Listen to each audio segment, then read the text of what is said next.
Welcome back. Today we are talking about riding in style in the hot sauce with our friends from Gwanda Harley. We are talking about the Hoka Challenge, and that is approaching, and bikers from around Western New York will travel over 7,500 miles into the Arctic watershed for this competition. We are joined with Beth Durham and Tim McKeever. Now, we have to get into the mileage that you cover. I know the route changes every single year. So where are these riders going for this year? Well, this year is taking them on a loop. So we begin on the Seneca Indian Reservation at Wolf's Run, and we're going to be taking them, like you said, up into the Arctic watershed, which is as far north as we can get them on paved roads in this part of of Canada. We're bringing them back into the United States and taking them as far south as we can and looping back into Irving or into Seneca, so that we can give them the chance to see the country and get out there outside of their comfort zone a little bit. Now, before the segment, we were talking about it. The name is Challenge, but you were talking about how it's not just about the challenge, it's also an incredible experience for these riders. It is. Well, we have two mindsets of riders that participate in this event. There's the competition.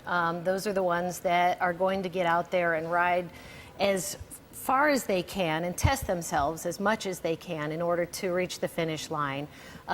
Those riders can't sleep in hotels. They have to sleep beside their motorcycle. They can't use any kind of electronics to navigate, and they can't have a support team. And they're the ones that are really the competitors. They're challenging themselves as far as what they're capable of doing. Then there are those that are in it to help us with the mission of the event. The Hoka Motorcycle Challenge is my husband's brainchild, Jim Red Cloud.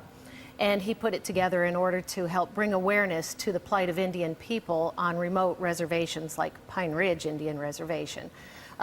Because there are many people living without water or adequate facilities and resources. So there's definitely a lot going on with this competition. There is, and a lot of different people participate for different reasons. And speaking of the people that are participating, I have to turn to you, Tim. Why is it important for Gwanda Harley to be part of this event? You know, it's important for us anytime we have an opportunity to team up with something that is close to us, whether the fact that a lot of our customers are Native American and we want to support their culture and support what Beth and Jim are doing for the community, but it's also because it's one of the things that really sets us apart as a Harley Davidson dealership. For us, it's all about that social responsibility. It's about giving back to the community. It's about supporting our customers, and Willie and Sally Perry at Wolf's Run are amazing friends of our dealership, and so it's us supporting them. And anytime we have an opportunity to get behind something that's going to make our community and our communities as a whole better, we want to be there. Now, we can spend an entire whole segment talking about the bike, but really quick, we don't have much time left. Just tell me what's standing in front of us. Which one is this? CVO Breakout, brand new model. There's only 3 of these in the entire state of New York, none in Western New York right now. We have this one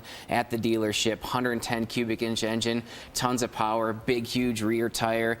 21 steps goes into making the paint. I got to tell you what, if you ever did the Hoka on this thing, definitely riding in style. And since we don't have time to talk about all of the wonderful features of this, it's just one more reason for you to get down to Gwanda Harley, learn about the Hoka event, and also learn about this beautiful bike sitting in front of us. But right now, we are going to send it over to our web producer, Emily Lanahan, to see what's happening with the .com check.